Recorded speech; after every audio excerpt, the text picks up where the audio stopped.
अध्याय 1 अतीत की परंपरा। प्रश्न, महाराज जी, जब हमारे लिए जीवित गुरु मौजूद हैं तो अतीत के गुरुओं के वचनों से हमको कोई सरोकार क्यों होना चाहिए? उत्तर, जब तक हमें यह पक्का विश्वास नहीं हो जाता कि अतीत के गुरुओं ने भी वही शिक्षा दी थी, तब तक हमें मौजूदा गुरु की दी हुई शिक्षा पर कभी विश्वास नहीं होगा।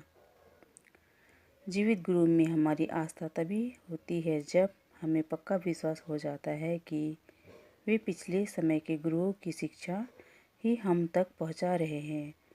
अगर हर गुरु पहले के गुरुओं का जिक्र किए बिना अपनी शिक्षा समझाएगा तो कोई उस पर विश्वास नहीं करेगा। जैसा कि आपने पढ़ा है, क्राइस्ट ने मोमिस और जॉन का जिक्र किया क्योंकि लोग मार्गदर्शन के लिए उन्हीं की ओर देखते थे और क्राइस्ट को उन लोगों को मोमिस और जॉन की शिक्षा का सही अर्थ समझाना पड़ा था। तभी उन लोगों को क्राइस्ट पर पूरा विश्वास हुआ था और वे उनके शिष्य बने थे। लोग आजकल क्राइस्ट की ओर भी इसी तरह देखते हैं। उनको यह बताना होता है कि क्राइस्ट की शिक्षा क्या है, नहीं तो वे मौजूदा संतों की बात नहीं सुनेंगे। लोगों को बताना पड़ता है कि गुरु नानक की या कबीर की असली शिक्षा क्या है, क्योंकि जन्म और परंपरा से उनकी इन संतों में श्रद्धा है। बचपन से ही उन्हें इन संतों की शिक्षा में विश्वास करना सिखाया गया है। अतीत के गुरुओं के जिक्र के बिना आप जीवित गुरु की शिक्षा पर कभी पूरा विश्वास नहीं करेंगे।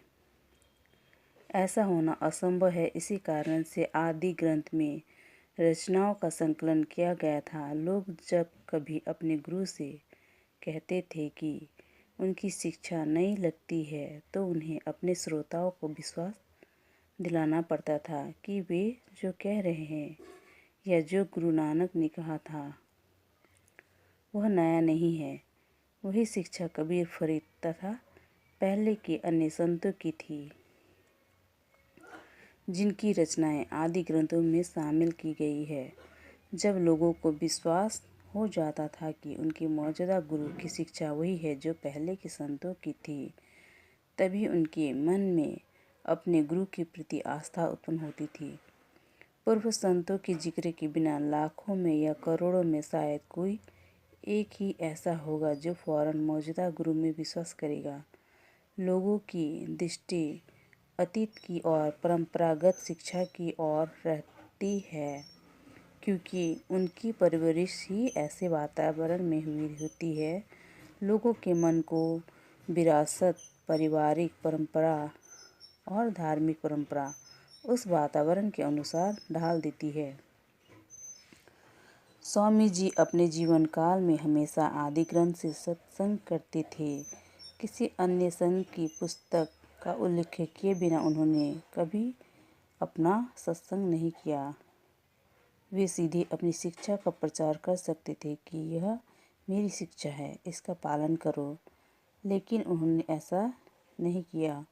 उनकी रचनाओं को पढ़कर देखो, वे हमेशा कहते हैं, मैं तुम्हें कोई नई शिक्षा नहीं दे रहा हूँ। क्राइस्ट भी यही कहते हैं कि एक नुक्ता भी बदला या जोड़ा नहीं जा सकता।